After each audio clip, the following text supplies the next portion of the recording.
nationals.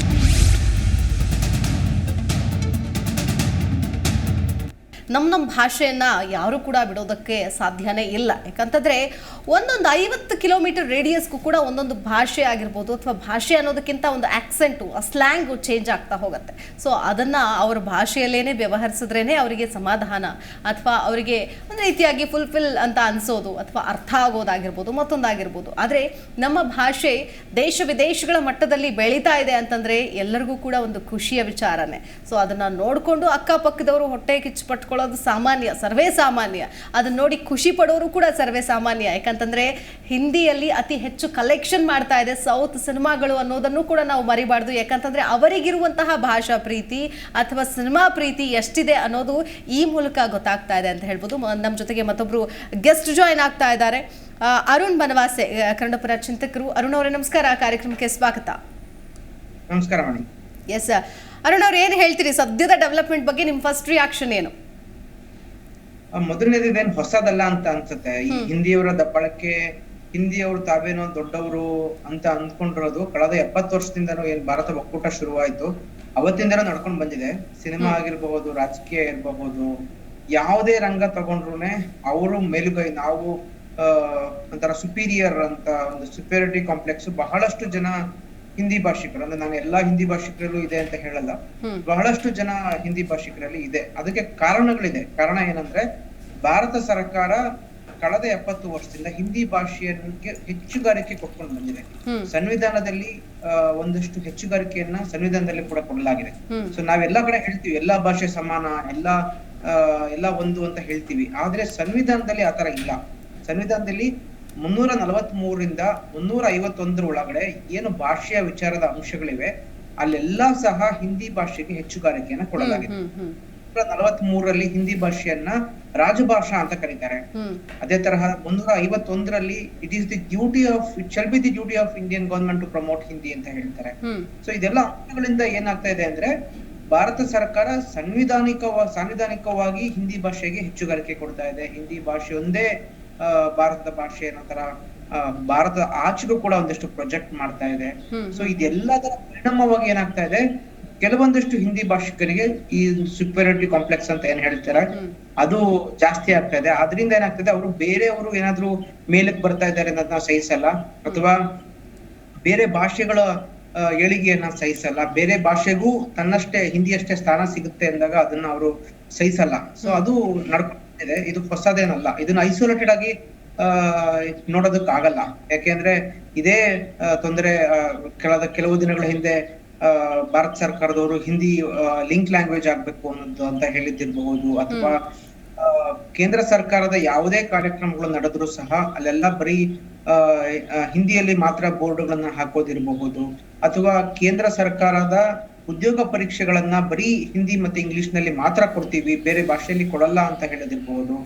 ಅಥವಾ ಈ Ukraine ಇಂದ ಬಂದ ವಿದ್ಯಾರ್ಥಿಗಳು ಹೇಳ್ತಾ ಇದ್ರು, ಸೊ ಹೊರಗಿನ ದೇಶದಲ್ಲಿ ಏನಾಗ್ತದೆ ಅಂದ್ರೆ ಈ ಎಕ್ಸ್ಟರ್ನಲ್ ಅಫೇರ್ಸ್ ಮಿನಿಸ್ಟ್ರಿ ಅವ್ರು ಏನಿರ್ತಾರೆ, ಅವರ ಕಚೇರಿಗಳೇನಿರುತ್ತೆ ಅಲ್ಲಿ ಹಿಂದಿ ಗೊತ್ತಿದ್ರೆ ಮಾತ್ರ ಒಂದು ಟ್ರೀಟ್ಮೆಂಟ್ ಇರುತ್ತೆ, ಹಿಂದಿ ಗೊತ್ತಿಲ್ದಿರೋರಿಗೆ ಇನ್ನೊಂದರ ಟ್ರೀಟ್ಮೆಂಟ್ ಇರುತ್ತೆ.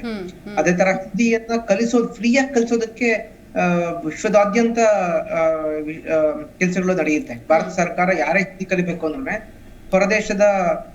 ಹೊರದೇಶದಲ್ಲಿರೋ ಇಂಡಿಯನ್ ಎಂಬಸಿಗೆ ಹೋದ್ರೆ ಅಲ್ಲಿ ಫ್ರೀಯಾಗಿ ಹಿಂದಿ ಹೇಳ್ಕೊಡ್ತಾರೆ. ಇದ್ರ ಮೂಲಕ ಏನೊಂದು ಮೆಸೇಜ್ ಕೊಡ್ತಾ ಇದ್ದಾರೆ ಅಂದ್ರೆ ಭಾರತ ಅಂದ್ರೆ ಹಿಂದಿ ಅನ್ನೋ ತರ ಒಂದು ಮೆಸೇಜ್ ಕೊಡ್ತಾರೆ. ಸೊ ಕನ್ನಡ ಭಾಷೆಗೆ ಸುಮಾರು 2000 ವರ್ಷದ ಇತಿಹಾಸ ಇದೆ. ನೀವು ಕರ್ನಾಟಕದಿಂದ ನೀವು ಒಂದು ಮಲೇಷಿಯಾನೋ ಅಥವಾ ಒಂದು ಇಂಡೋನೇಷಿಯಾನೋ ಅಥವಾ ಇತರ ದೇಶಗಳಿಗೆ ಹೋದ್ರೆ ಅವ್ರಿಗೆ ಕನ್ನಡ ಅನ್ನೋ ಒಂದು ಭಾಷೆ ಇದೆ ಅಂತಾನೆ ಗೊತ್ತಿರಲ್ಲ ಬಹಳಷ್ಟು ಜನಕ್ಕೆ. ಏನಕ್ಕೆ ಅಂದ್ರೆ ಭಾರತ ಸರ್ಕಾರ ಇದನ್ನೆಲ್ಲ ವೈವಿಧ್ಯತೆನೆ ಮುಚ್ಚಿಟ್ಬಿಟ್ಟಿದೆ. ಸೊ ಇದರಿಂದ 70 ವರ್ಷದಿಂದ ಏನಾಗಿದೆ ಅಂದ್ರೆ ಈ ತರದ್ದೆಲ್ಲ ಒಂದಷ್ಟು ಪ್ರಾಮುಖ್ಯತೆಗಳು ಕೊಟ್ಟಿದ್ದಿರಬಹುದು, ಅಥವಾ ತ್ರಿಭಾಷಾ ಸೂತ್ರ ಅಂತ ಒಂದು ಮೋಸದ ಸೂತ್ರವನ್ನ ಮಾಡಿದ್ರು. ಇದು ಪಕ್ಕ ಮೋಸದ ಸೂತ್ರನೇ. ಯಾಕೆ ಅಂದ್ರೆ ತ್ರಿಭಾಷಾ ಸೂತ್ರ ಏನಕ್ಕೆ ಮಾಡಿದ್ರು ಅಂದ್ರೆ ಯಾವಾಗ ಜನ ಹಿಂದಿ ಹೇರಿಕೆ ನಡೆಯುತ್ತೆ ಅಂತ ಒಂದಷ್ಟು ಹೋರಾಟಗಳನ್ನು ನಡೆಸಿದ್ರು, ಅವಾಗ ಒಂದು ಆ ಹೋರಾಟವನ್ನು ಹತ್ತಿಕ್ಕದಕ್ಕೆ ಅಂತಾನೆ ಈ ತ್ರಿಭಾಷಾ ಸೂತ್ರವನ್ನ ತಗೊಂಡ್ಬಂದ್ರು. ಇದು ಏನ್ ಹೇಳುತ್ತೆ ಅಂದ್ರೆ ಕಲಿಕೆಗೆ ಸಂಬಂಧಪಟ್ಟ ಸೂತ್ರ. ಇದು ಯಾವುದೇ ಕೇಂದ್ರ ಸರ್ಕಾರದ ಕಚೇರಿಗಾಗ್ಲಿ ಅಥವಾ ಆಡಳಿತಕ್ಕಾಗ್ಲಿ ಸಂಬಂಧಿಸಿದ್ದಲ್ಲ, ಪಕ್ಕ ಕಲಿಕೆಗೋಸ್ಕರನೇ ಮಾಡಿರೋದು. ಅದೇನ್ ಹೇಳುತ್ತೆ ಅಂದ್ರೆ ಹಿಂದಿಯೇತರ ರಾಜ್ಯಗಳು ಕಲಿಬೇಕು, ಮಕ್ಕಳು ಕಲಿಬೇಕು. ಅದೇ ತರಹ ಹಿಂದಿ ರಾಜ್ಯದವರು ಒಂದು ನಾನ್ ಹಿಂದಿ ಭಾಷೆಯನ್ನ ಕಲಿಬೇಕು ಅಂತ ಹೇಳುತ್ತೆ. ನಮಗೆ ಇಲ್ಲಿ 2-3 ತೊಂದರೆಗಳಿದೆ. ಏನಂದ್ರೆ ನಮಗೆ ಚಾಯ್ಸ್ ಅನ್ನೋದೇ ಇಲ್ಲ. ನಮಗೆ ನಾವು ಬೇರೆ ಏನಾದ್ರು ಭಾಷೆನ ಚೂಸ್ ಮಾಡ್ಕೋಬೇಕು, ನನಗೆ ತಮಿಳ್ ಕಲಿಬೇಕಾ, ನನಗೆ ನಿಜವಾಗ್ಲೂ ಇಂಟಿಗ್ರೇಷನ್ ಅಂದ್ರೆ ನಿಜವಾಗ್ಲೂ ಯಾವಾಗ ಎಲ್ಲರಿಗೂ ಗೌರವ ಸಮಾನವಾಗಿ ಸಿಗುತ್ತೆ ಅಲ್ಲಿ ಒಗ್ಗಟ್ಟು ಜಾಸ್ತಿ ಆಗುತ್ತೆ, ಇಂಟಿಗ್ರೇಷನ್ ಯೂನಿಟಿ ಜಾಸ್ತಿ ಆಗುತ್ತೆ. ಬಟ್ ಇಲ್ಲಿ ಏನಾಗ್ತಾ ಇದೆ ಅಂದ್ರೆ ಒಂದು ಭಾಷೆಗೆ ಹೆಚ್ಚುಗಾರಿಕೆ ಕೊಡೋದ್ರ ಮೂಲಕ ಭಾರತ ಸರ್ಕಾರ ಜನರಲ್ಲಿ ಒಡಕನ್ನ ಮೂಡಿಸ್ತಾ ಇದೆ. ಸೊ ನಾನು ಹಿಂದಿ ಮಾತ್ರ ಕಲಿಯೋದಕ್ಕೆ ನನ್ಗೆ ಅವಕಾಶ ಸಿಗುತ್ತೆ, ಆದ್ರೆ ಹಿಂದಿ ಅವ್ರಿಗೆ ಅವ್ರು ಯಾವ ಭಾಷೆನಾದ್ರೂ ಕಲಿಬಹುದು, ಆದ್ರೆ ಅವ್ರು ಯಾವ ಭಾಷೆನೂ ಕಲಿಯಲಿಲ್ಲ. ಇವಾಗ ಏನಾಗ್ತಾ ಇದೆ, ನಮಗೆ ಹೇಳ್ತಾರೆ ಹಿಂದಿನ ಕಲೀರಿ ಅಂತ ಹೇಳ್ತಾರೆ. ನಾವು ಕಲ್ತಾಗಿದೆ ಹಿಂದಿನ, ನಾವೇನ್ ಕಲಿಯೋದಿಲ್ಲ. ಯಾಕೆಂದ್ರೆ ಹಿಂದಿ ಹೇಗ್ ಬಂತು ಅಂತ ನೋಡಿದ್ರೆ, ನಮ್ಮ ಅಪ್ಪ ಅಮ್ಮ ಕಾಲದಲ್ಲಿ ಏನಾಗಿತ್ತು ಅಂದ್ರೆ ಹೇಗೆ ಇಂಟ್ರೊಡ್ಯೂಸ್ ಮಾಡಿದ್ರು ನಿಧಾನವಾಗಿ ಅಂತ ನೋಡಿದ್ರೆ, ಸುಮಾರು 60-70ರ ದಶಕದಲ್ಲಿ ಇಂಟ್ರೊಡ್ಯೂಸ್ ಆದಾಗ ಹಿಂದಿ ಒಂದು ಸಬ್ಜೆಕ್ಟ್ ಆಗಿ ನಿಧಾನವಾಗಿ 30 ಮಾರ್ಕ್ಸ್ ಎಕ್ಸಾಮ್ ಕೊಡಕ್ ಶುರು ಮಾಡಿದ್ರು. ಸೊ ನೀವು ಬರೀರಿ ಎಕ್ಸಾಮ್ ನೀವು ಪಾಸ್ ಆಗ್ತಿರೋ ಫೇಲ್ ಆಗ್ತಿರೋ ತೊಂದರೆ ಇಲ್ಲ ಅಂತ ಹೇಳಿದ್ರು. ಸೊ ಆಮೇಲೆ ನಿಧಾನ 50 ಮಾರ್ಕ್ಸ್ ಆಯ್ತು. ಆಮೇಲೆ ಅದು ಒಂದು ಮೇನ್ ಎಕ್ಸಾಮ್ ತರ ಇವಾಗ ಆಗೋಗಿದೆ. ಸೊ ಎಷ್ಟು ನಿಧಾನವಾಗಿ ನಡ್ಸ್ಕೊಂಡ್ ಬಂದಿದ್ದಾರೆ ಅಂದ್ರೆ 70 ವರ್ಷದಿಂದ ನಿಧಾನವಾಗಿ ಒಂದೊಂದೇ ಹೆಜ್ಜೆಗಳನ್ನ ಇಟ್ಕೊಂಡು ಬಂದ್ರು. ಸೊ ಇನ್ ಕೇಸ್ ನಮ್ಮಲ್ಲಿ ಭಾರತದಾದ್ಯಂತ ಈ ತ್ರಿಭಾಷಾ ಸೂತ್ರ ಇಲ್ಲದೆ ಇದ್ದಿದ್ರೆ ಈ ಹಿಂದಿ ಸಿನಿಮಾಗಳಿಗೆ ಇಷ್ಟರ ಮಟ್ಟಕ್ಕೆ ಮಾರ್ಕೆಟ್ ಸೃಷ್ಟಿ ಆಗ್ತಾನೆ ಇರಲಿಲ್ಲ. ಕರೆಕ್ಟ್ ಅಲ್ಲ, ದಟ್ ಇಸ್ ಎಕ್ಸಾಕ್ಟ್ಲಿ. ಯಾಕಂತಂದ್ರೆ ಹಿಂದಿ ಬಂದ್ರೆ ಮಾತ್ರ ನಾವು ಹಿಂದಿ ಸಿನಿಮಾಗಳನ್ನ ನೋಡೋದಕ್ಕಾಗತ್ತೆ, ಅದರ್ವೈಸ್ ಕಾಂಟ್ ಅಂತ. ಒಂದ್ ನಿಮಿಷ, ಎಸ್ ಅರುಣ್ ಅವರೇ ಮಾತನಾಡ್ತೀನಿ. ಸುನಿಲ್ ಕುಮಾರ್ ಅವರೇ, ಅಂದ್ರೆ ಈಗ ಅವ್ರು ಹೇಳಿದ್ರು ಒಂದು ಒಳ್ಳೆ ಪಾಯಿಂಟ್ ಹೇಳಿದ್ರು, ಅಂದ್ರೆ ತ್ರಿಭಾಷೆಯಲ್ಲಿ ಹಿಂದಿಯನ್ನ ಕಂಪಲ್ಸರಿ, ಅಂದ್ರೆ ಈಗ 5th ಸ್ಟ್ಯಾಂಡರ್ಡ್ ನಂತರದಲ್ಲಿ ಹಿಂದಿ ಓದ್ಲೇಬೇಕು, ನಿಂಗೆ ಆಪ್ಷನ್ ಬೇರೆ ಇಲ್ಲ. ಸೊ ಕೆಲವರು ಸಂಸ್ಕೃತ ತಗೊಳ್ಳೋರಿಗೆ ಅವಕಾಶ ಇರುತ್ತೆ ಅನ್ಸುತ್ತೆ, ಅಲ್ಲಿ ಅವಕಾಶ ಇದ್ರೆ ಆ ಶಾಲೆಯಲ್ಲಿ, ಅದರ್ವೈಸ್ ತುಂಬಾ ಕಷ್ಟ. ಈಗ ಸರ್ಕಾರಿ ಶಾಲೆಯಲ್ಲೆಲ್ಲ ಓದೋರಿಗೆಲ್ಲ ತುಂಬಾ ಕಷ್ಟ ಆಗೇ ಆಗುತ್ತೆ, ಹಿಂದಿ ಚೂಸ್ ಮಾಡ್ಕೊಳ್ಳೇಬೇಕು ಅನ್ನುವಂಥದ್ದಾಗಿರ್ಬೋದು. ಈಗ 3 ಭಾಷೆ ಬೇಕು ಅಂತಂದಾಗ ಹಿಂದಿನೇ ಯಾಕಾಗಿರ್ಬೇಕು? ಈಗ ಇಂಗ್ಲಿಷ್ ಓಕೆ, ಯಾಕಂತಂದ್ರೆ ಕಂಪ್ಲೀಟ್ ಆಗಿ ಇಡೀ ವಿಶ್ವನೇ ಇಂಗ್ಲಿಷ್ ಹಿಂದೆ ಓಡ್ತಾ ಇರೋದ್ರಿಂದ, ಸೊ ವ್ಯಾವಹಾರಿಕ ಆಗಿರ್ಬೋದು, ಮತ್ತೊಂದಾಗಿರ್ಬೋದು, ಜಾಬ್ ಆಪರ್ಚುನಿಟೀಸ್ ಆಗಿರ್ಬೋದು, ಮುಂದಿನ ದಿನಗಳಲ್ಲಿ ಹೋರಾಡೋದಕ್ಕೆ ಇಂಗ್ಲಿಷು ಅಂತ ಹೇಳ್ತಾರೆ ಅನ್ನೋದು. ಸೊ ಹಿಂದಿ ಅನ್ನೋದನ್ನ ಅಂದ್ರೆ ಬರದೇ ಇರುವಂತಹ ಒಂದು ರಾಜ್ಯಕ್ಕೆ ತೆಗೆದುಕೊಂಡು ಬಂದು ನೀನು ಹಿಂದಿ ಓದಲೇಬೇಕು ಅನ್ನೋದನ್ನ ಅದು ಎಷ್ಟರ ಮಟ್ಟಿಗೆ ಸರಿ ಹಂಗಾರೆ ಅಂತ? ಒಂದು ನಮ್ಮ ಸಂವಿಧಾನದಲ್ಲೇ ಆಲ್ರೆಡಿ ಇಂಗ್ಲಿಷ್ ಮತ್ತು ಹಿಂದಿಯನ್ನ ಒಫಿಷಿಯಲ್ ಲ್ಯಾಂಗ್ವೇಜಸ್ ಅಂತ ನಾವು ಅದನ್ನ ಗೌರವದಿಂದ ಗುರುತಿಸಿದೀವಿ. ಅದು ವ್ಯಾವಹಾರಿಕ ಭಾಷೆ, ರಾಷ್ಟ್ರೀಯ ಭಾಷೆ ಅಲ್ಲ, ಬಟ್ ಅದು ವ್ಯಾವಹಾರಿಕ ಭಾಷೆ. ಈಗ ಪ್ರತಿಯೊಂದು ರಾಜ್ಯಗಳಲ್ಲಿ ಆಯಾ ಭಾಷೆಗಳಿಗೆ ಜಾಸ್ತಿ ಪ್ರಾಮುಖ್ಯತೆ ಇದೆ. ಮಹಾರಾಷ್ಟ್ರ ತಗೊಂಡ್ರೆ ಮರಾಠಿ ಜಾಸ್ತಿ ಪ್ರಾಮುಖ್ಯತೆ ಇದೆ, ಗುಜರಾತ್ಗೆ ಹೋದ್ರೆ ಗುಜರಾತಿ ಮಾತಾಡ್ತಾರೆ, ನೀವು ಹರಿಯಾಣ ಪಂಜಾಬ್ಗೆ ಹೋದ್ರೆ ಅಲ್ಲಿ ಪಂಜಾಬಿ ಭಾಷೆ ಪ್ರಾಮುಖ್ಯತೆ ಇದೆ. ಸೊ ಯಾವುದಾದ್ರೂ ಒಂದು ಭಾಷೆ ಬೇಕಲ್ಲ. ಇಡೀ ಭಾರತದಲ್ಲಿ ಯೂನಿಫೈಯಿಂಗ್ ಫೋರ್ಸ್ ಅಂತ ಬೇಕು ಅಂತ ಚರ್ಚೆ ಬಂದಾಗ, ನೀವು ಸೆಂಟ್ರಲ್ ಗೌರ್ಮೆಂಟ್ಗಳಲ್ಲಿ ಎಕ್ಸಾಮಿನೇಷನ್ ಕಂಡಕ್ಟ್ ಮಾಡಿದಾಗ ನೀವು ಎಲ್ಲಾ ಭಾಷೆಗಳಲ್ಲೂ ಎಕ್ಸಾಮಿನೇಷನ್ ಕಂಡಕ್ಟ್ ಮಾಡ್ಲಿಕ್ಕೆ ಸಮಸ್ಯೆ ಆಗ್ತದೆ. ಗುಜರಾತಿ ಒಂದು ಪೇಪರ್ ಇರುತ್ತೆ, ಹರಿಯಾಣಿ ಒಂದು ಪೇಪರು, ಪಂಜಾಬಿ ಭಾಷೆ, ಮರಾಠಿ, ಕನ್ನಡ, ತಮಿಳು, ಎಷ್ಟು ಭಾಷೆನಲ್ಲಿ ನೀವು ಅದನ್ನ ಪೇಪರ್ನ ಸೆಟ್ ಮಾಡಬೇಕು. ಮತ್ತು ಸೌತ್ ಅಲ್ಲಿ ಇರುವಂತ ಬೇರೆ ಬೇರೆ ವಿಭಿನ್ನ ಪ್ರದೇಶಗಳಿಂದ ಬಂದಂತ ವಿದ್ಯಾರ್ಥಿಗಳಿಗೆ ಒಂದು ಕಾಮನ್ ಲ್ಯಾಂಗ್ವೇಜ್ ಇಲ್ಲದೆ ಇರೋದ್ರಿಂದ ಬಹಳಷ್ಟು ಸಮಸ್ಯೆ ಆಗ್ತದೆ. ಮತ್ತು ನಾರ್ತ್ ಇಂಡಿಯಾದಲ್ಲಿ ಈವನ್ ಅದರ್ವೈಸ್ ನೀವು ನೋಡಿ, ಹಿಂದಿ ಅನ್ನೋದನ್ನ ನೀವು ಕರೆಕ್ಟಾಗಿ ನೋಡಕ್ ಹೋದ್ರೆ ಒಂದು ಪರ್ಟಿಕ್ಯುಲರ್ ಸ್ಟೇಟ್ ಅಲ್ಲಿ ಎಕ್ಸ್ಕ್ಲೂಸಿವ್ 100% ಹಿಂದಿ ಮಾತಾಡ್ತಾರೆ ಅನ್ನೋ ರಾಜ್ಯನೇ ಇಲ್ಲ. ನೀವು ಪ್ರತಿಯೊಂದು ರಾಜ್ಯಕ್ಕೆ ಹೋಗಿ ರಾಜ್ಯದ ಭಾಷೆ ಇದೆ ಅಲ್ಲಿ. ಗುಜರಾತ್ಗೆ ಹೋದ್ರೆ ಗುಜರಾತಿ ಹೆಚ್ಚಿಗೆ ಮಾತಾಡ್ತಾರೆ, they are proud of Gujarati. ನೀವು ಕರ್ನಾಟಕ, ನಮ್ಮ ಭಾಷೆ ನಮಗೆ ಗೌರವ. ನೀವು ಕೇರಳಕ್ಕೆ ಹೋಗ್ಬಿಟ್ರೆ ಮಲಯಾಳಂ ಬಿಟ್ಟು ನಿಮ್ಗೆ ಅರ್ಥನೇ ಆಗೋದಿಲ್ಲ. ಸೊ ಮಹಾರಾಷ್ಟ್ರ ಹೋದ್ರೆ ಮಹಾರಾಷ್ಟ್ರ, ನೀವು ಆಗ ನಾರ್ತ್ ಈಸ್ಟರ್ನ್ ಸ್ಟೇಟ್ಸ್ಗೆ ಹೋಗಿ ಮಿಜೋರಾಂ, ನಾಗಾಲ್ಯಾಂಡ್, ಅವ್ರದೆಲ್ಲ ಬುಡಕಟ್ಟು ಭಾಷೆಗಳು. ಅಸ್ಸಾಂಗೆ ಹೋದ್ರೆ ಅವ್ರದ್ದು ಅಸ್ಸಾಮೀಸ್ ಭಾಷೆ ಇದೆ, ಮಣಿಪುರ್ಗೆ ಹೋದ್ರೆ ಮಣಿಪುರಿ ಭಾಷೆ ಇದೆ, ಕಾಶ್ಮೀರ್ಗೆ ಹೋದ್ರೆ ಅವ್ರ ಕಾಶ್ಮೀರಿ ಭಾಷೆ ಇದೆ. ಸೊ ಎಕ್ಸ್ಕ್ಲೂಸಿವ್ ಹಿಂದಿ 100% ಮಾತಾಡುವಂಥ ರಾಜ್ಯನೇ ಇಲ್ಲ ಇಲ್ಲಿ. ಯಾಕೆ? ತಜ್ಞರಿಗೆ ಮತ್ತು ಲಾ ಮೇಕರ್ಸ್ಗೆ ಒಂದು ಪ್ರಶ್ನೆ ಬಂತು. ಎಲ್ಲ ರಾಜ್ಯಗಳಲ್ಲೂ ಬೇರೆ ಬೇರೆ ಭಾಷೆಗಳನ್ನು ಮಾತಾಡ್ತೀವಿ, ಒಂದು ಕಾಮನ್ ಯೂನಿಫೈಯಿಂಗ್ ಫೋರ್ಸ್ ಬೇಕಲ್ಲ. ಒಂದು ಭಾಷೆ ನಮ್ಮ ಎಲ್ಲ ರಾಜ್ಯಗಳನ್ನು ಯುನೈಟ್ ಮಾಡುವಂಥ ಭಾಷೆ ಯಾವುದು ಅಂದರೆ ಎಲ್ಲರಿಗೂ ಅರ್ಥ ಆಗುವಂಥದ್ದು ಮತ್ತು ಸುಮಾರು ವರ್ಷಗಳಿಂದ ಮಾತಾಡ್ಕೊಂಡು ಬರ್ತಿದ್ದಂಥದ್ದು ಹಿಂದಿ. ಸೊ ಆ ಹಿಂದಿ ಭಾಷೆನ ನೀವು ಕಲ್ತ್ರೆ ನಮಗಲ್ಲ, ನಿಮಗೆ ಅನುಕೂಲ. ನೀವು ನಮ್ಮ ನಾರ್ತ್ ಇಂಡಿಯನ್ಸ್ ಹತ್ರ ವ್ಯವಹಾರ ಮಾಡ್ಲಿಕ್ಕೆ ಬಂದಾಗ, ಎಕ್ಸಾಮಿನೇಷನ್ ಪಾರ್ಟಿಸಿಪೇಟ್ ಮಾಡ್ಲಿಕ್ಕೆ ಬಂದಾಗ, ಅಥವಾ ನಿಮ್ಮ MP ಇಲ್ಲಿಗೆ ಬಂದಾಗ ನಮ್ಮ ಭಾಷೆನೂ ಗೊತ್ತಿದ್ರೆ ನಿಮಗೆ ಇನ್ನೂ ಅನುಕೂಲ. ನಿಮ್ಮ ರಾಜ್ಯದ ಜನಗಳ ಹಕ್ಕಿಗೋಸ್ಕರ ಹೋರಾಟ ಮಾಡಲಿಕ್ಕೆ ನಿಮ್ಗೆ ಇನ್ನೂ ಅನುಕೂಲ ಆಗ್ತದೆ ಅಂತೇಳಿ ಹಿಂದಿಯನ್ನು ಕಂಪಲ್ಸರಿಯನ್ನು ಮಾಡಿದ್ದಾರೆ. ಅದೇ ಥರ ನಮ್ಮ ರಾಜ್ಯದಲ್ಲಿರುವಂಥ ಕನ್ನಡ ಭಾಷೆ ನಿಮ್ಮ ರಾಜ್ಯದಲ್ಲಿ ನೀವು ಕಲಿಸ್ಕೊಳ್ಳಿ. ಈಗ ನಮ್ಮ ಸ್ನೇಹಿತರು ಹೇಳಿದ್ರು, ತ್ರಿಭಾಷೆ ಸಿಸ್ಟಮ್ ಅನ್ನು ಮಾಡಿದ್ದಾರೆ. ಹಿಂದಿ ಅವನಿಗೆ ಅವ್ನು ನಮ್ಮ ಭಾಷೆ ಕಲಿಬೇಕು ಅಂತ ಅವನಿಗೇನು ಇರೋದಿಲ್ಲ, ಅವನ ಭಾಷೆ ಕಲಿತಾನೆ. ಬಟ್ ಅವನು ಕರ್ನಾಟಕದಲ್ಲಿ ಓದಿದ್ರೆ ಅವನಿಗೂ ಕನ್ನಡ ಕಲಿಬೇಕಾಗ್ತದೆ. ಎಸ್ ಅರುಣ್ ಅವ್ರೆ, ಈಗ ಒಂದು ಪ್ರಜಾಪ್ರಭುತ್ವದ ಮೂಲ ಉದ್ದೇಶ ಏನು ಅಂತ ಅರ್ಥ ಆದ್ರೆ ನಾವು ಏನ್ ಹೇಳ್ತಾ ಇದೀವಿ ಅನ್ನೋದು ನಮ್ಗೆ ಅರ್ಥ ಆಗತ್ತೆ. ಸೊ ಪ್ರಜಾಪ್ರಭುತ್ವದ ಮೂಲ ಇರೋದು ಏನಂದ್ರೆ ನಾವು ನಮಗೆ ಹತ್ರ ಇರ್ಬೇಕು, ಆಡಳಿತ ನಾವು ಹತ್ರ ಇರ್ಬೇಕು, ನಮಗ್ ಬೇಕಾಗಿರೋ ತರ ಕಾನೂನುಗಳು ಮಾಡ್ಕೋಬೇಕು. ಇದು ಏನ್ ಅವ್ರು ಕೊಟ್ಟಿರೋದಲ್ಲ. ಇದು ನಮ್ಗೆ ಉತ್ತರ ಭಾರತೀಯರು ಅಥವಾ ಹಿಂದಿ ಭಾಷಿಕರು ನಮ್ಗೇನೋ ಕೊಡ್ತಾ ಇಲ್ಲ ಇಲ್ಲಿ. ನಿಮ್ಗೆ ಒಳ್ಳೇದಾಗತ್ತೆ ಹಿಂದಿ ಕಲ್ತ್ರೆ, ನಮ್ಗೇನು ಕೊಡಕ್ ಬೇಡ ಅವರು. ಯಾಕೆಂದ್ರೆ ನಾವಿರೋದು ಪ್ರಜಾಪ್ರಭುತ್ವದಲ್ಲಿ. ಇವತ್ತು ಪ್ರಜಾಪ್ರಭುತ್ವದಲ್ಲಿ ತಗೊಂಡಾಗ ಸುನಿಲ್ ಕುಮಾರ್ ಅವ್ರು ಹೇಳ್ತಾ ಇದ್ರು, ಹಿಂದಿ ಕಲ್ತ್ರೆ ನಮ್ಗೆ ಒಳ್ಳೇದಾಗತ್ತೆ. ಅವ್ರು ಹೇಳಿದ್ದಾರೆ ಅಂತ, ಇವ್ರು ಹೇಳಿಲ್ಲ. ಯಾಕಂತಂದ್ರೆ ಹಿಂದಿ ಪರವಾಗಿ ಮಾತಾಡ್ತಾ ಇಲ್ಲ ಅವರು. ಬಹುಶಃ ನೀವು ಪ್ರಾರಂಭದಿಂದಲೂ ಕೂಡ ಡಿಸ್ಕಷನ್ ಅಲ್ಲಿ ಇಲ್ಲ. ಸೊ ಹಂಗಾಗಿ ಒಂದೆರಡು ವಾಕ್ಯಗಳಿಂದ ಇಲ್ಲಿ ಬೇರೆ ರೀತಿಯಾದಂತಹ ಅರ್ಥೈಸ್ಕೊಳ್ಳೋದು ತಪ್ಪು ಅಂತ ಅನ್ಸುತ್ತೆ. ಹೇಳಿ ನೀವು ನಿಮ್ಮ ಆಸ್ಪೆಕ್ಟ್ ಹೇಳಿ. ಒಂದೇನಂದ್ರೆ ಇದು ನಾವು ಇರೋದು ಡೆಮೋಕ್ರಸಿನೇ, ಪ್ರಜಾಪ್ರಭುತ್ವದಲ್ಲಿ. ಕರೆಕ್ಟ್. ಪಾಲಿಸಿ ಮೇಕಿಂಗ್ ಅಂತ ಒಂದು ಉದಾಹರಣೆ ಕೊಡ್ತೀನಿ. ಕಳೆದ ಕೆಲವು ದಿನಗಳ ಹಿಂದೆ ನಡೆದ ಒಂದು ಘಟನೆಯ ವಿಚಾರವನ್ನ ನಾ ಹೇಳ್ತೀನಿ. ಪರಿಸರ ಕಾಯ್ದೆಗೆ ಒಂದಷ್ಟು ತಿದ್ದುಪಡಿ ತರಬೇಕು ಅಂತ ಭಾರತ ಸರ್ಕಾರದವರು ಹೊರಟಿದ್ರು.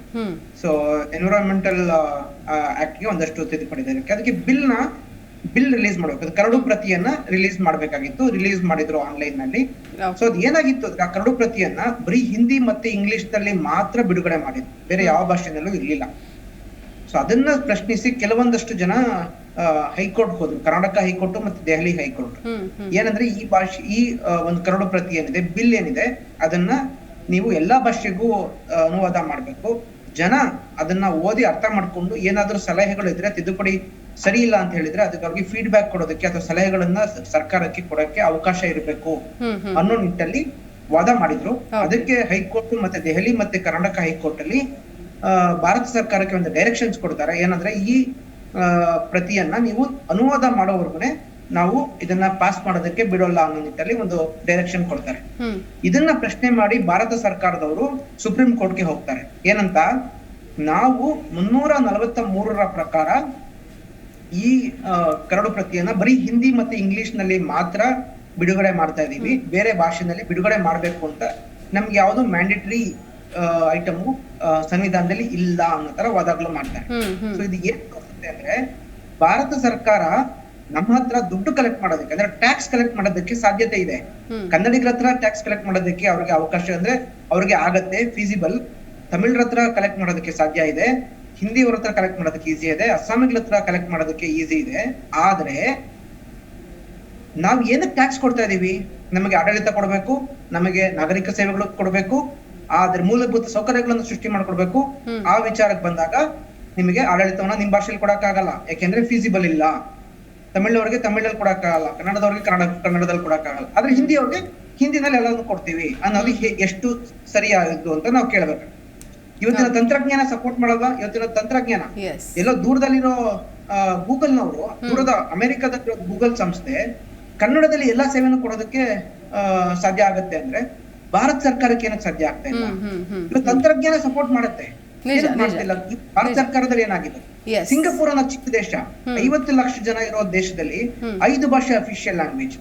ಸ್ವಿಟ್ಜರ್ಲ್ಯಾಂಡ್ ಅನ್ನೋ ಒಂದು ಚಿಕ್ಕ ದೇಶದಲ್ಲಿ 40 ಲಕ್ಷ ಜನ ಅನ್ಕೊಳ್ಳಿ, 5 ಭಾಷೆನ ಅಫಿಷಿಯಲ್ ಮಾಡಿದ್ದಾರೆ. 130 ಕೋಟಿ ಜನ ಇದೀವಿ. 130 ಕೋಟಿ ಜನ ಇರೋ ದೇಶದಲ್ಲಿ ಬರೀ ಒಂದೇ ಒಂದು ಭಾಷೆನ ಅಫಿಷಿಯಲ್ ಮಾಡ್ತಾರೆ ಅಂದ್ರೆ ಏನ್ ಅರ್ಥ ಇದ್ರದ್ದು? ಅವ್ರು ಮಾತ್ರ ಟ್ಯಾಕ್ಸ್ ಕಟ್ತಾ ಇದಾರ ಈ ದೇಶದಲ್ಲಿ? ನಾವು ಟ್ಯಾಕ್ಸ್ ಕಟ್ತಾ ಇಲ್ವಾ? ನಮ್ಮ ಭಾಷೆಯಲ್ಲಿ ಒಂದು ಈ ವಿಷಯಕ್ಕೆ ಕ್ಲಾರಿಫಿಕೇಶನ್ ಕೊಡ್ತಾರೆ ಸುನಿಲ್ ಕುಮಾರ್ ಅವರು. ಹೇಳಿ. ನಮ್ಮ ಸ್ನೇಹಿತರು ಆಗ್ಲೇ ಹೇಳ್ತಿದ್ರು, ಈಗ ಎನ್ವೈರನ್ಮೆಂಟಲ್ ಪ್ರೊಟೆಕ್ಷನ್ ಆಕ್ಟ್ ಆಗ್ಬೋದು ಅಥವಾ ಸೆಂಟ್ರಲ್ ಗೌರ್ಮೆಂಟ್ನ ಯಾವುದಾದ್ರೂ ಆಕ್ಟ್ ಅಥವಾ ಅಧಿಸೂಚನೆಯನ್ನು ಹೊರಡಿಸಿದಾಗ 2 ಭಾಷೆಯಲ್ಲಿ ಹೊರಡಿಸ್ತಾರೆ ಅಂತ. ನಮ್ಮ ಸಂವಿಧಾನದಲ್ಲಿ ನಾವೇನು ಮಾಡಿದ್ದೀವಿ, 3 ಲಿಸ್ಟ್ ಅಂತ ಮಾಡಿರ್ತೀವಿ. ಒಂದು ಯೂನಿಯನ್ ಲಿಸ್ಟ್ ಅಂತ ಮಾಡ್ತೀವಿ, ಒಂದು ಸ್ಟೇಟ್ ಲಿಸ್ಟು ಮತ್ತು ಒಂದು ಕನ್ಕರೆಂಟ್ ಲಿಸ್ಟ್ ಅಂತ ಮಾಡ್ತೀವಿ. ಈ ಯೂನಿಯನ್ ಗೌರ್ಮೆಂಟ್ ಲಿಸ್ಟಲ್ಲಿ ಕೆಲವು ಸಬ್ಜೆಕ್ಟು, ಕೆಲವು ಡಿಪಾರ್ಟ್ಮೆಂಟ್ಗಳು ಇರ್ತವೆ. ಆ ಡಿಪಾರ್ಟ್ಮೆಂಟ್ಗಳು ಮತ್ತು ಆ ಸಬ್ಜೆಕ್ಟ್ ಮೇಲೆ ಮಾತ್ರ ಕೇಂದ್ರ ಸರ್ಕಾರ ಕಾನೂನುಗಳನ್ನು ರಚಿಸಬಹುದು. ಮತ್ತು ರಾಜ್ಯಕ್ಕೂ ಕೂಡ ಒಂದು ಕೆಲವು ಸಬ್ಜೆಕ್ಟಲ್ಲಿ ಲಾ ಅಂಡ್ ಆರ್ಡರ್ ಆಗ್ಬೋದು, ಪೊಲೀಸ್, ಇವೆಲ್ಲ ರಾಜ್ಯಕ್ಕೆ ಕೊಟ್ಟಿರ್ತೀವಿ. ಸೊ ಆಯಾ ರಾಜ್ಯಗಳು, ಫಾರ್ ಎಕ್ಸಾಂಪಲ್ ಕರ್ನಾಟಕ ಯಾವುದಾದ್ರೂ ಅಧಿಸೂಚನೆ ಅಥವಾ ಯಾವುದಾದ್ರೂ ಒಂದು ಆ್ಯಕ್ಟ್ ಅನ್ನು ಮಾಡಿದಾಗ ಅದನ್ನು ನಮ್ಮ ರಾಜ್ಯ ಭಾಷೆಯಲ್ಲಿ ಪಬ್ಲಿಕೇಶನ್ ಮಾಡ್ತೀವಿ. ಕೇಂದ್ರ ಸರ್ಕಾರ ತಮ್ಮ ಯೂನಿಯನ್ ಲಿಸ್ಟಲ್ಲಿ ಬರುವಂಥ ಯಾವುದೇ ಸಬ್ಜೆಕ್ಟ್ ಇದ್ರೂ ಕೂಡ ಒಫಿಷಿಯಲ್ ಲ್ಯಾಂಗ್ವೇಜಸ್ 2 ಇಂಗ್ಲಿಷ್ ಅಥವಾ ಕನ್ನಡದಲ್ಲಿ ಮಾಡ್ತಾರೆ. ಅದು ಅಕ್ರಾಸ್ ದಿ ಕಂಟ್ರಿ ಎಲ್ಲರಿಗೂ ಎಫೆಕ್ಟ್ ಆಗ್ತದೆ. ಇಂಗ್ಲಿಷ್ ಅಥವಾ ಹಿಂದಿ ಎರಡೂ ಮಾಡ್ತಾರೆ, English and English both. But ನಮ್ಮ ರಾಜ್ಯದಲ್ಲಿ, ಫಾರ್ ಎಕ್ಸಾಂಪಲ್ ನಮ್ಮ ರಾಜ್ಯದಲ್ಲಿ ಒಂದು ಕಾನೂನನ್ನು ತರ್ತೀವಿ, ಯಾವುದೊಂದು ಗುಂಡ ಆಕ್ಟ್ ಒಂದು ಅಮೆಂಡ್ಮೆಂಟ್ ಮಾಡಿದ್ವಿ, ಅಥವಾ ನಮಗೆ ಕರ್ನಾಟಕ ಕೋಕಾ ಆಕ್ಟ್ ಅಂತ ಒಂದು ತಂದಿದ್ವಿ, ಆರ್ಗನೈಸ್ ಕ್ರೈಮ್ಸ್ ಆಕ್ಟ್ ಅಂತ ತರ್ತೀವಿ. ಅದನ್ನು ನಾವು ಹಿಂದಿಲಿ ಪಬ್ಲಿಷ್ ಮಾಡ್ತೀವ? ಎಲ್ಲೂ ನಾವು ಹಿಂದಿಲಿ ಪಬ್ಲಿಷ್ ಮಾಡೋದಿಲ್ಲ. ಒಫಿಷಿಯಲಿಗೆ ಕನ್ನಡ ಆ್ಯಂಡ್ ಇಂಗ್ಲಿಷ್ ಇರುತ್ತೆ. ಸೊ ನಮ್ಮ ಲಿಸ್ಟಲ್ಲಿ ನಮಗೆ ಕೊಟ್ಟಂತ ಸಂವಿಧಾನ ಚೌಕಟ್ಟಲ್ಲಿರೋ ನಮ್ಮ ಸಬ್ಜೆಕ್ಟ್ಗಳಿಗೆ ನಾವು ಕಾನೂನು ಮಾಡಿದಾಗ ನಮ್ಮ ಭಾಷೆ ನಾವು ಮಾಡ್ಕೋತೀವಿ. ಹಾಗಾಗಿ ಕೇಂದ್ರ ಸರ್ಕಾರಕ್ಕೆ ಏನೋ ಅವರ ಆರ್ಗ್ಯುಮೆಂಟ್ ಸೆಂಟ್ರಲ್ ಗೌರ್ಮೆಂಟ್ ಏನಂದ್ರೆ ನಮ್ಮ ಒಫಿಷಿಯಲ್ ಅಧಿಕೃತ ಭಾಷೆ ಇಂಗ್ಲಿಷ್ ಅಥವಾ ಹಿಂದಿ ಅಂತ ನಾವು ದೇವನಾಗರಿ ಸ್ಕ್ರಿಪ್ಟ್ ಅಲ್ಲಿ ಮಾಡಬೇಕು ಅಂತ ಹೇಳಿ 353 ಅಂಡ್ 343 ಅಂಡ್ 344 ಸಂವಿಧಾನದಲ್ಲಿ ನಮ್ಗೆ ಅದಕ್ಕೊಂದು ಪವರ್ ಇದೆ.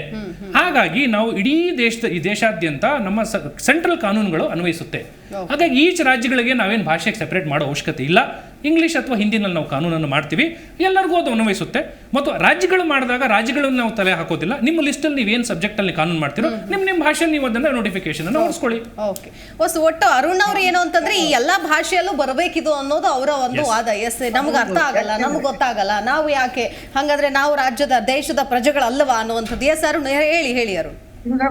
ಭಾರತ ಸರ್ಕಾರ ಅಂತ ಏನಿದೆಯಲ್ಲ, ಭಾರತ ಒಕ್ಕೂಟ ಸರ್ಕಾರ ಇದೆಯಲ್ಲ, ಅದು ಬರೀ ಹಿಂದಿ ಭಾಷಿಕರನ್ನ ರೆಪ್ರೆಸೆಂಟ್ ಮಾಡಲ್ಲ. ನಮ್ಮ ಸುನಿಲ್ ಕುಮಾರ್ ಅವ್ರು ಹೇಳ್ದಂಗೆ ಕೇಂದ್ರ ಪಟ್ಟಿಯಲ್ಲಿ ಸುಮಾರು 90ಕ್ಕೂ ಹೆಚ್ಚು ಅಂಶಗಳು ಬರುತ್ತೆ, ಜಂಟಿ ಪಟ್ಟಿನಲ್ಲಿ ಸುಮಾರು ಒಂದು 50 ಅಂಶಗಳು ಬರುತ್ತೆ. ಈ ಎರಡು ಅಂಶಗಳನ್ನ ಸೇರಿಸ್ಕೊಂಡ್ರೆ ಸುಮಾರು 140ರಿಂದ 150 ಅಂಶಗಳ ಮೇಲೆ ಭಾರತ ಸರ್ಕಾರ ಕಾನೂನುಗಳನ್ನ ಮಾಡುತ್ತೆ. ಈ 140 ಅಥವಾ 150 ಅಂಶಗಳ ವಿಚಾರದಲ್ಲಿ ನಮಗೆ ಏನ್ ಕಾನೂನಿದೆ, ಏನ್ ಕಾನೂನು ತಿದ್ದುಪಡಿ ಆಗ್ತಾ ಇದೆ, ಏನ್ ಇರ್ಬೇಕಾಗಿತ್ತು, ಏನ್ ಇರಬಾರ್ದಾಗಿತ್ತು ಅನ್ನೋದಾಗಬಹುದು, ಅಥವಾ ಸಿಟಿಸನ್ ಸರ್ವಿಸಸ್ ನಾಗರಿಕ ಸೇವೆಗಳು ನಮಗೆ ನಮ್ಮ ಭಾಷೆಯಲ್ಲಿ ಸಿಗಬಾರ್ದಾ? ಯಾಕೆಂದ್ರೆ ಭಾರತ ಸರ್ಕಾರ ನನ್ನನ್ನು ರೆಪ್ರೆಸೆಂಟ್ ಮಾಡ್ತಾ ಇದೆ. ನಾನು ಟ್ಯಾಕ್ಸ್ ಕಟ್ತಾ ಇದ್ದೀನಿ ಪ್ರತಿ ವರ್ಷ. ನಾನು ಪ್ರತಿ ಒಂದು ವಸ್ತು ತಗೊಳ್ಳೋದ್ರಿಂದ ಹಿಡಿದು ನನ್ನ ಆದಾಯದ ತೆರಿಗೆ ಕಟ್ತೀನಿ, ಪ್ರತಿ ಒಂದು ವಸ್ತು ತಗೊಂಡಾಗ ಕಟ್ತೀನಿ. ನಾವ್ ಯಾರು ಫ್ರೀಯಾಗಿ ಕೇಳ್ತಿಲ್ಲ. ಹಿಂದಿ ಅವ್ರಿಗೆ ಏನ್ ಅವಕಾಶ ಇದೆ ಅನ್ನೋದನ್ನ ನಾವು ತೆಗಿರಿ ಅಂತ ಹೇಳ್ತಾ ಇಲ್ಲ. ನೀವು ಹಿಂದಿಲಿ ಕೊಡ್ಬೇಡಿ, ಬರೀ ಇಂಗ್ಲಿಷ್ ನಲ್ಲಿ ಕೊಡಿ, ಎಲ್ಲರಿಗೂ ಒಂದೇ ಆಗ್ಲಿ ಅಂತ ಹೇಳ್ತಿಲ್ಲ. ಇವತ್ತಿನ ತಂತ್ರಜ್ಞಾನವನ್ನು ಉಪಯೋಗಿಸ್ಕೊಂಡು ಹಿಂದಿಯವ್ರಿಗೆ ಹಿಂದಿನಲ್ಲೂ ಕೊಡಿ, ಕನ್ನಡದವ್ರಿಗೆ ಕನ್ನಡದಲ್ಲಿ ಕೊಡಿ. ನೀವು ಇವತ್ತು 5 ಲಕ್ಷ ಕೋಟಿಯನ್ನ ನೀವು ಕರ್ನಾಟಕದಿಂದ ಟ್ಯಾಕ್ಸ್ ಕಲೆಕ್ಟ್ ಮಾಡ್ತಾ ಇರ್ಬೇಕಾದ್ರೆ 50 ಕೋಟಿ ಅನುವಾದಕ್ಕೆ ಎತ್ತಿರಿ.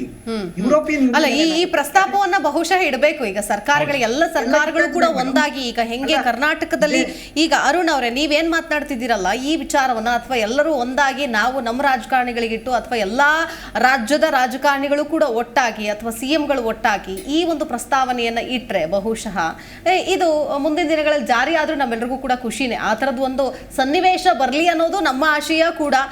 ಅರುಣ್, ಈಗ ಸದ್ಯದ ಸನ್ನಿವೇಶ ಏನ್ ನಡೀತಾ ಇದೆಯಲ್ಲ, ಒಂದ್ ಕಡೆ ಅಜಯ್ ದೇವ್ಗನ್ ಅವರ ಒಂದು ಟ್ವೀಟ್ ಏನಿದೆ, ಸೊ ಇದು ಎಲ್ಲೋ ಒಂದ್ ಕಡೆ ಅಭದ್ರತೆಯಿಂದ ಕೂಡಿದೆ ಈ ಒಂದು ಟ್ವೀಟು ಅಂತ ಅನ್ಸೋದಿಲ್ವಾ ನಿಮಗೆ? ಮುಂದಿನ ದಿನಗಳಲ್ಲಿ ಹಿಂದಿ ಯಾರಿಗೂ ಲೆಕ್ಕಕ್ಕೆ ಇಲ್ಲ ಅನ್ನೋ ರೀತಿಯಾಗಿ ಆಗೋಗ್ಬಿಡುತ್ತೇನೋ ಅನ್ನುವಂಥ ಅಭದ್ರತೆ ಕಾಡ್ತಾ ಇದೆ ಅಂತ ಅನ್ಸುತ್ತೆ. ಜೊತೆಗೆ ಬಾಲಿಶ ಅಂತ ಅನ್ಸುತ್ತೆ.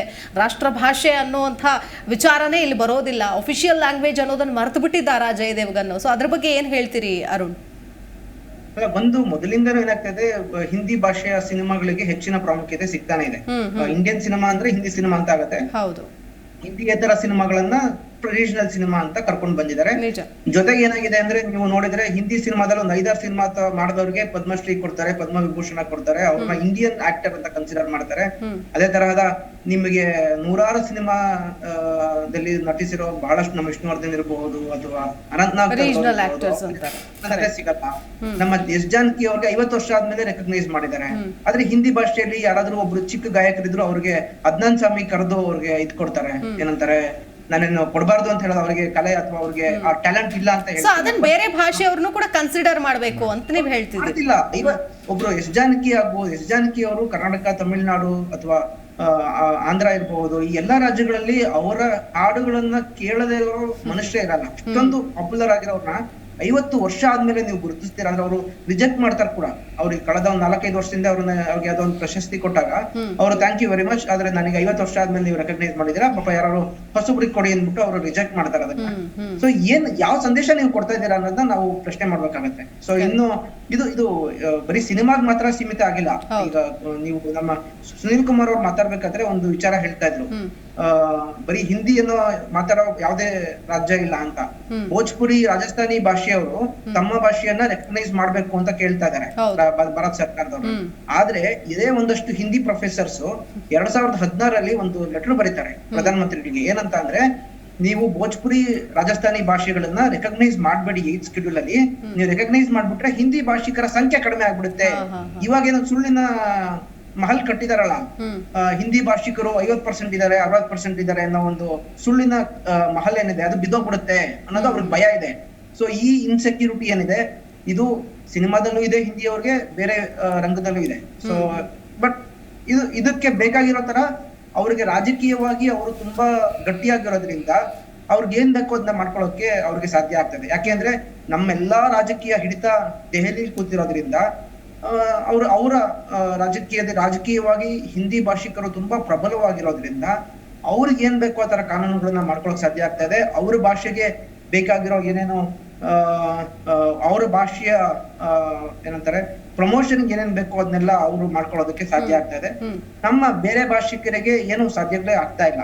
ನೀವು ಮಾತಾಡ್ಬೇಕಾದ್ರೆ ಒಂದ್ ಮಾತು ಹೇಳಿದ್ರಿ, ನಮ್ಮ ಜನಪ್ರತಿನಿಧಿಗಳು ಎಲ್ಲ ಒಟ್ಟಾಗಿ ಕೇಳಬಹುದಾ ಅಂತ ಕೇಳಿದ್ರೆ ಕೆಲವು ವರ್ಷಗಳ ಹಿಂದೆ ಒಂದು ಡಿಸ್ಕಷನ್ ಆಗಿತ್ತು ಪಾರ್ಲಿಮೆಂಟ್ ಅಲ್ಲಿ, ಒಂದು ಪ್ಯಾರಲಲ್ ಟ್ರಾನ್ಸ್ಲೇಷನ್ ವ್ಯವಸ್ಥೆಯನ್ನ ಮಾಡೋ ನಿಟ್ಟಲ್ಲಿ.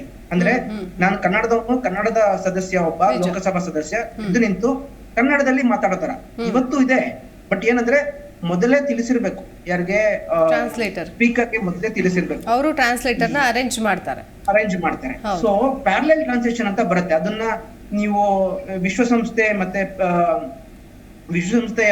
ಮೀಟಿಂಗ್ ಗಳಲ್ಲಿ ಪ್ಯಾರಲಲ್ ಟ್ರಾನ್ಸ್ಲೇಷನ್ ನಡೆಯುತ್ತೆ. ಅದೇ ತರ ಯುರೋಪಿಯನ್ ಯೂನಿಯನ್ ಪಾರ್ಲಿಮೆಂಟ್ ಅಲ್ಲಿ ಪ್ಯಾರಲಲ್ ಟ್ರಾನ್ಸ್ಲೇಷನ್ ವ್ಯವಸ್ಥೆ ಇದೆ. ಸುಮಾರು ಒಂದು ವರ್ಷಕ್ಕೆ 200-300 ಕೋಟಿ ರೂಪಾಯಿ ಖರ್ಚಾಗುತ್ತೆ ಅದಕ್ಕೆ. ಸೊ ಅದನ್ನ ರಿಜೆಕ್ಟ್ ಮಾಡುತ್ತೆ ಭಾರತ ಸರ್ಕಾರ. 300-400 ಕೋಟಿ ಖರ್ಚಾಗುತ್ತೆ, ನಮಗೆ ಬೇಡ ಅಂತ.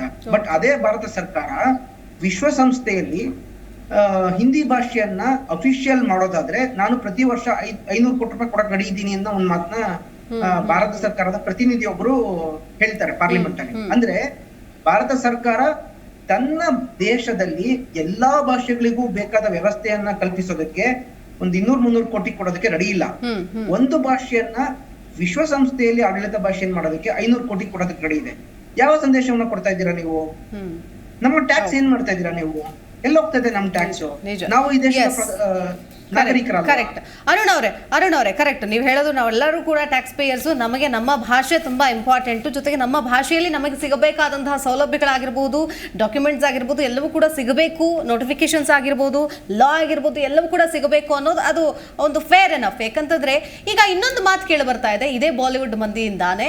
ಅಂದ್ರೆ ನಿಮಗೆ ನೀವು ಹಿಂದಿ ಭಾಷೆ, ಹಿಂದಿ ಹೇರಿಕೆ ಸಲ್ಲೋದಿಲ್ಲ ಅಂತ ಹೇಳ್ತೀವ್ರಿ, ಆದ್ರೆ ಇದೇ ಹಿಂದಿ ಮಾರುಕಟ್ಟೆಯನ್ನ ನೀವು ಲಾಭವನ್ನಾಗಿಸಿಕೊಳ್ತಾ ಇದ್ದೀರಿ.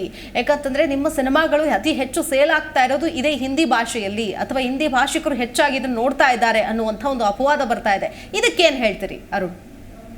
ನಾವು ಸಿಂಪಲ್ ಆಗಿ ಕ್ವೆಶ್ಚನ್ ಕೇಳ್ಬೇಕಾಗಿರೋದಂದ್ರೆ, ನಮ್ಮ ಭಾಷೆಯಲ್ಲಿ ಆಡಳಿತ ಕೊಡ್ತಾ ಇಲ್ವಲ್ಲ, ನಮ್ಮ ಹತ್ರ ಯಾಕೆ ತೆರಿಗೆ ತಗೋತಾ ಇದ್ದೀರಾ ಅಂತ ನಾವು ಪ್ರಶ್ನೆ ಕೇಳಿದ್ರೆ ಅವ್ರಿಗೆ ಉತ್ತರ ಸಿಗುತ್ತೆ. ಅದನ್ನ ನಾವು ಕೇಳ್ತಾ ಇಲ್ಲ. ನಾವು 70 ವರ್ಷದಿಂದ ಸಹಿಸ್ಕೊಂಡಿದೀವಿ, ಪ್ರತಿಯೊಂದು ನಾವು ಸಹಿಸ್ಕೊಂಡಿದೀವಿ. ಅವ್ರು ಹಿಂದಿ ಕಲೀರಿ, ದೇಶದ ಏಕತೆ ಗೊತ್ತಾಗತ್ತಾ, ಸರಿ ನಾವು ಕಲಿಯೋಣ ಅಂತ ಕಲ್ತ್ವಿ. ನಮ್ಗೆಲ್ಲ ಹಿಂದಿ ಕಲ್ಸಿದಾರೆ ಶಾಲೆಯಲ್ಲಿ ಅಲ್ವಾ? ಸೊ ನಾವ್ ಯಾವತ್ತೂ ಪ್ರಶ್ನೆ ಮಾಡ್ಲಿಲ್ಲ. ಸೊ ಅವ್ರು ಇವತ್ತೇನ್ ಪ್ರಶ್ನೆ ಮಾಡ್ತಾ ಇದಾರೆ, ಇದು ಫ್ರೀ ಮಾರ್ಕೆಟ್. ನಿಮಗೆ ಹಿಂದಿ ಭಾಷೆ, ನೀವು ಸಿನಿಮಾ ವಿಚಾರಕ್ಕೆ ಬಂದ್ರೆ ನಾವು ಒಂದು ಫ್ರೀ ಮಾರ್ಕೆಟ್ ಇರೋ ದೇಶದಲ್ಲಿ ಇದೀವಿ. ನಾವು ಅವ್ರಿಗೆ ಹೇಗೆ ಕರ್ನಾಟಕದಲ್ಲಿ ರಿಲೀಸ್ ಮಾಡೋದಕ್ಕೆ ಅವಕಾಶ ಇದೆಯೋ, ಕನ್ನಡಿಗರಿಗೂ ಸಹ ಹಿಂದಿ ರಾಜ್ಯಗಳಲ್ಲಿ ಕನ್ನಡ ಸಿನಿಮಾಗಳನ್ನ ರಿಲೀಸ್ ಮಾಡೋದಕ್ಕೆ ಅವಕಾಶ ಇದೆ. ಅದು ಸಂವಿಧಾನದಲ್ಲಿ ಅವಕಾಶ ಕೊಡಲಾಗಿದೆ. ಸೊ ಅದನ್ನ ಅವರು ತಡೆಯೋದಕ್ಕೆ ಆಗೋದಿಲ್ಲ. ಅದಕ್ಕೆ CCI ಕೊಟ್ಟಿದೆ, ಕಾಂಪಿಟೇಷನ್ ಕಮಿಷನ್ ಇದೆ, ಮತ್ತೊಂದು ಇರೋದ್ರಿಂದ ಅವರು ಅಷ್ಟು ತಡೆದ್ರೆ ನಮ್ಮವರು ಕೇಸ್ ಹಾಕ್ಬೋದು. ಅದಕ್ಕೋಸ್ಕರ ಅವ್ರು ತಡೆಯಕ್ ಆಗಲ್ಲ. ಇನ್ನು ಏನೋ ಹಿಂದಿ ರಾಷ್ಟ್ರ ಭಾಷೆ ಅಥವಾ ನಮ್ಮ ಕನ್ನಡ ಸಿನಿಮಾಗಳು ಬೇರೆ ಭಾಷೆಗೂ ಡಬ್ ಆಗುತ್ತೆ, ಅಥವಾ ಬೇರೆ ಭಾಷೆಯಿಂದ ಕನ್ನಡಕ್ಕೂ ಡಬ್ ಆಗುತ್ತೆ. Exactly Arun S Sunil sir, ಈಗ ಒಂದು ಮಾತಿದೆ. ಅಂದ್ರೆ ಈಗ ಅರುಣ್ ಅವರು ಒಂದಷ್ಟು ವಿಚಾರಗಳನ್ನು ಹೇಳಿದ್ರು. ಅಂದ್ರೆ ಹಿಂದಿಯಲ್ಲಿ ಮಾಡಿದ್ರೆ ಮಾತ್ರ ಅವರು ಭಾರತೀಯ ನಟರು ಅಥವಾ ಭಾರತೀಯ ಕಲಾವಿದರು ಅಂತ ಅನ್ನಿಸ್ಕೊಳ್ತಾರೆ. ಬೇರೆ ಭಾಷೆಯಲ್ಲಿ ಎಷ್ಟೇ ಸಾಧನೆ ಮಾಡಿರಲಿ ಅವ್ರನ್ನ ಗುರುತಿಸೋದಕ್ಕೆ ಎಷ್ಟೋ ದಶಕಗಳೇ ಹಿಡಿಯುತ್ತೆ ಅನ್ನೋದು. ಅವ್ರನ್ನ ಒಬ್ಬ ಭಾರತೀಯ ನಟ ಅಂತ ನೋಡೋದಿಲ್ಲ, ಒಬ್ಬ ಪ್ರಾದೇಶಿಕ ನಟ ಅಂತ ನೋಡ್ತಾರೆ. ಇಲ್ಲೇ ನಮ್ಮ ಕರ್ನಾಟಕದಿಂದನೇ ಅನೇಕರು ಬಾಲಿವುಡ್ಗೆ ಹೋಗಿದ್ದಾರೆ, ಅಲ್ಲಿಗೆ ಹೋದ ಮೇಲೆ ಹೆಸರು ಮಾಡಿದ್ದಾರೆ. ಸೊ ಅವ್ರನ್ನ ಭಾರತೀಯ ನಟರು ಅಂತಾನೆ ನೋಡ್ತಾರೆ. ಈಗಲೂ ಕೂಡ ನಟರು ಅಂತಾನೆ ನೋಡ್ತಾರೆ, ಅವರಿಗೆ ಸ್ಥಾನಮಾನ ಸಿಗತ್ತೆ. ಸೊ ಯಾಕೆ ಇಂತಹ ಒಂದು ಸನ್ನಿವೇಶ ಎದುರಾಗೋದೇ ಇಲ್ಲವಾ ಮುಂದಿನ ದಿನಗಳಲ್ಲಿ? ಅಥವಾ ಈಗ ಸದ್ಯಕ್ಕೆ ನಾವು ಮೊದಲ ಹೆಜ್ಜೆ ಇಡ್ತಾ ಇದೀವಿ ಅಂತ ಅನಿಸ್ತಾ ಇದೆಯಾ? ಫಸ್ಟ್ ಸ್ಟೆಪ್ ಈಗ ಆಲ್ರೆಡಿ ಆಗ್ತಾ ಇದೆ. ಈಗ ದಕ್ಷಿಣ ಭಾರತದ ಸಿನಿಮಾಗಳು ಆ ಒಂದು ಅದೇನು ಆ ಹಸಿವನ್ನ ನೀಗಿಸಿಕೊಳ್ಳುವಂತಹ ನಿಟ್ಟಿನಲ್ಲಿ ಮುಂದಾಗ್ತಾ ಇದೆ ಅಂತ ಅನ್ಸುತ್ತೆ. ನೋಡಿ, ಆಲ್ರೆಡಿ ನಾವು ಮೊದಲ ಹೆಜ್ಜೆ ಇಟ್ಟಿದೀವಿ. ಆಲ್ರೆಡಿ RRR, ಬಾಹುಬಲಿ ಆದ ನಂತರ ಇಡೀ ದೇಶ, ಇಡೀ ಪ್ರಪಂಚ ತಿರುಗಿ ನೋಡ್ತಿದೆ ಸೌತ್ ಇಂಡಿಯನ್ ಫಿಲ್ಮ್ ಇಂಡಸ್ಟ್ರಿ ಕಡೆ. ಪ್ಲಸ್ ನಮ್ಮ KGF ಕೂಡ ಭಾಳಷ್ಟು ಬಾಕ್ಸ್ ಆಫೀಸ್ಗಳಲ್ಲಿ ಅದನ್ನು ಲಗ್ಗೆ ಇಟ್ಟಿದೆ. ಸೊ ಮೊದಲ ಏನಾಗ್ತಿತ್ತು, ಬರೀ ನೀವೀಗ ಜಸ್ಟ್ ಹೇಳಿದಾಗೆ ನಾರ್ತ್ ಇಂಡಿಯಾದಲ್ಲಿ ಅಥವಾ ಬಾಲಿವುಡಲ್ಲಿ ಯಾರಾದರೂ ಒಂದು ಫೇಮಸ್ ಆಕ್ಟರ್ ಏನಾದರೂ ಚೆನ್ನಾಗಿ ಮಾಡ್ದ ಅಂದರೆ ಒಂದು ಫಿಲ್ಮ್ ಬಂತು ಅಂದರೆ ಅವನು ಈಸ್ ಎ ಇಂಡಿಯನ್ ಆಕ್ಟರ್, ಇವರೆಲ್ಲ ಸೌತ್ ಇಂಡಿಯನ್ ಆಕ್ಟರ್, ಬರೀ ಒಂದು ರೀಜನಲ್ಗೆ ಒಂದು ಪ್ರಾಂತಕ್ಕೆ ಮಾತ್ರ ಸೀಮಿತ ಅಂತ ಅನ್ಕೋತಿದ್ರು. ಈಗ ಅದಲ್ಲ. ಮತ್ತು ನಮ್ಮ ಕಂಟೆಂಟ್ ಬಗ್ಗೆ ಕೂಡ ಬಹಳಷ್ಟು ಜನ ಯೋಚನೆ ಮಾಡ್ತಾ ಇದ್ದಾರೆ. ನಮ್ಮ ಡೈರೆಕ್ಟರ್ ಸ್ಕಿಲ್ಲು ಏನಿದೆ, ಹೇಗೆ ಮಾಡ್ತಿದ್ದೀವಿ ಮೂವಿನ, commercially also we are very good success. But ಸಮಾಜಕ್ಕೆ ಒಂದು ಮೆಸೇಜ್ ಕೊಡೋದ್ರಲ್ಲಿ ಕೂಡ ನಾವು ಸಕ್ಸಸ್ ಆಗಿದ್ದೀವಿ. ಸೊ ಮೊದಲನೇ ಹೆಜ್ಜೆ ಇಟ್ಟಿದ್ದೀವಿ. ಇದು ದಿಸ್ ವಿಲ್ ನಾಟ್ ಸ್ಟಾಪ್. ಅನೇಕ ಪ್ರತಿಭಾವಂತ ನಿರ್ದೇಶಕರಿದ್ದಾರೆ, ಅವ್ರಿಗೆಲ್ಲ ಒಂದು ಅವಕಾಶ. ಸರ್ಕಾರ ಸಬ್ಸಿಡಿಗಳನ್ನು ಕೊಟ್ಟು ಪ್ರೋತ್ಸಾಹ ಮಾಡಬೇಕು. ಕಾಶ್ಮೀರ ಫೈಲ್ಸ್ಗೆ ಹೇಗೆ ನೀವು ಸಬ್ಸಿಡಿಯನ್ನು ನಿಲ್ ಮಾಡಿದ್ರಿ, ಅಥವಾ ನಮ್ಮ ಕರ್ನಾಟಕದ ಒಳ್ಳೊಳ್ಳೆ ಮೂವೀಸ್ಗೆ ನೀವು ಸಬ್ಸಿಡಿಯನ್ನು ಕೊಡಿ ಮತ್ತು ಟ್ಯಾಕ್ಸ್ಗಳನ್ನು ನೀವು ವೇವ್ ಆಫ್ ಮಾಡಿ. ನೀವು ಪ್ರೋತ್ಸಾಹ ಮಾಡಿದ್ರೆ ಖಂಡಿತ ನಮ್ಮ ಕನ್ನಡ ಸಿನಿಮಾ ಒಂದು ನೆಕ್ಸ್ಟ್ ಲೆವೆಲ್ ಹೋಗುತ್ತೆ. ನಾಟ್ ಓನ್ಲಿ ಬಾಲಿವುಡ್, ಹಾಲಿವುಡ್ ಕೂಡ ರೀಚ್ ಆಗುವಂತ ಸಾಧ್ಯತೆ. Correct, exactly. ಅರುಣ್ ಕೊನೆಯದಾಗ ಏನ್ ಹೇಳ್ತೀರಿ ಅರುಣ್ ಕಾರ್ಯಕ್ರಮದಲ್ಲಿ? ಕೊನೆಯದಾಗಿ ಏನ್ ಅಸಮಾನತೆ 70 ವರ್ಷದಿಂದ ನಡ್ಕೊಂಡು ಬಂದಿದೆ. ಸೊ ಅಸಮಾನತೆ ಕೊನೆಗೊಳ್ಳಬೇಕು ಅಂದ್ರೆ ಸಂವಿಧಾನದ ತಿದ್ದುಪಡಿ ಆಗ್ಬೇಕು. ಎಲ್ಲಾ ಭಾರತೀಯ ಭಾಷೆಗಳು ಅಟ್ಲೀಸ್ಟ್ 22 ಮೊದಲಿಗೆ ಆಸ್ ಎ ಫಸ್ಟ್ ಸ್ಟೆಪ್ 22 ಭಾಷೆಗಳನ್ನು ಏನ್ ಏಜ್ ಶೆಡ್ಯೂಲ್ ಅಲ್ಲಿ ರೆಕಗ್ನೈಸ್ ಮಾಡಿದರೆ ಆ ಭಾಷೆಗಳನ್ನ ಅಫಿಷಿಯಲ್ ಲ್ಯಾಂಗ್ವೇಜ್ ಅಂತ ಭಾರತ ಸರ್ಕಾರದವರು ಗುರುತಿಸಬೇಕು. ಎಲ್ಲಾ ಭಾರತದಲ್ಲಿ ಎಲ್ಲಾ ಭಾಷೆಗಳು ಸಮಾನ ಅನ್ನೋ ನಿಟ್ಟಲ್ಲಿ ಒಂದಷ್ಟು ಅಂಶಗಳನ್ನ ಸಂವಿಧಾನದಲ್ಲಿ ಹಾಕ್ಬೇಕು. ಆ ನಿಟ್ಟಲ್ಲಿ ಕೆಲಸಗಳು, ಪ್ರಮೋಷನ್ಗಳು ನಡಿಬೇಕು. ಅದು ನಡೆಯೋವರೆಗೂ ಈ ಒಂದು ಅಸಮಾನತೆ ಇರ್ಬೋದು, ಈ ಒಂದು ದಬ್ಬಾಳಿಕೆ ಇರೋದು ನಡೀತಾನೆ ಇರುತ್ತೆ. ಅದು ನಿಲ್ಬೇಕು ಅಂದ್ರೆ ಕಾನ್ಸ್ಟಿಟ್ಯೂಷನ್ ಅಮೆಂಡ್ಮೆಂಟ್ಗಳಾಗಬೇಕು. 343 351 ಅಂಶಗಳು. ಆ ನಿಟ್ಟಲ್ಲಿ ನಮ್ಮ ಜನಪ್ರತಿನಿಧಿಗಳು ಭಾರತ ಸರ್ಕಾರದ ಮೇಲೆ ಒತ್ತಡ ಹಾಕ್ಬೇಕು ಅನ್ನೋದು ನನ್ನ ಒಂದು. ಎಸ್, ಥ್ಯಾಂಕ್ ಯು ಅರುಣ್ ಅವರೇ, ಸುನಿಲ್ ಕುಮಾರ್ ಅವರೇ, ಥ್ಯಾಂಕ್ ಯು ಸೋ ಮಚ್ ಇಬ್ಬರಿಗೂ ಕೂಡ ಕಾರ್ಯಕ್ರಮಕ್ಕೆ ಬಂದಿದ್ದಕ್ಕಾಗಿ. ಎಸ್ ವೀಕ್ಷಕರೇ, ಈಗ ಹೇಳೋದಷ್ಟೇ, ಸ್ಯಾಂಡಲ್ವುಡ್ ಮಂದಿ ಹೇಳೋದಾಗಿರ್ಬೋದು, ಸೌತ್ ಸಿನಿಮಾ ಇಂಡಸ್ಟ್ರಿ ಅವರು ಹೇಳೋದಾಗಿರ್ಬೋದು, ನಿಮ್ಮ ಭಾಷೆಯಿಂದ ಅಷ್ಟೂ ವರ್ಷಗಳಿಂದಲೂ ಕೂಡ ನಾವು ಗೌರವಿಸ್ಕೊಂಡು ಬಂದಿದ್ದೀವಿ, ನೋಡ್ಕೊಂಡು ಬಂದಿದ್ದೀವಿ, ಕಲ್ತಿದ್ದೀವಿ, ಮಾತನಾಡಿದ್ದೀವಿ. ಆದರೆ ಈಗ ನಮ್ಮ ಭಾಷೆ ಅಂತ ಬಂದಾಗ ಭಾಷೆಗೆ ಧಕ್ಕೆ ಬಂದರೆ ಯಾರು ಕೂಡ ಸಹಿಸ್ಕೊಳ್ಳೋದಿಲ್ಲ. ಸೊ ಅದೇ ಗೌರವದ ಭಾವನೆಯಿಂದ ನಿಮ್ಮಿಂದಲೂ ಕೂಡ ನಾವು ಎಕ್ಸ್ಪೆಕ್ಟ್ ಮಾಡ್ತೀವಿ ಅನ್ನೋದು ಬೇಸಿಕ್ ಸೆನ್ಸ್ ಅಂತ ಹೇಳ್ತಾ ಈ ವಿಶೇಷ ಚರ್ಚೆನ ಮುಗಿಸ್ತಾ ಇದ್ದೀವಿ. ನೋಡ್ತಾ ಇರಿ ಜಿ ಕನ್ನಡ ನ್ಯೂಸ್, ಸತ್ಯವೇ ಸುದ್ದಿಯ ಜೀವಾಳ.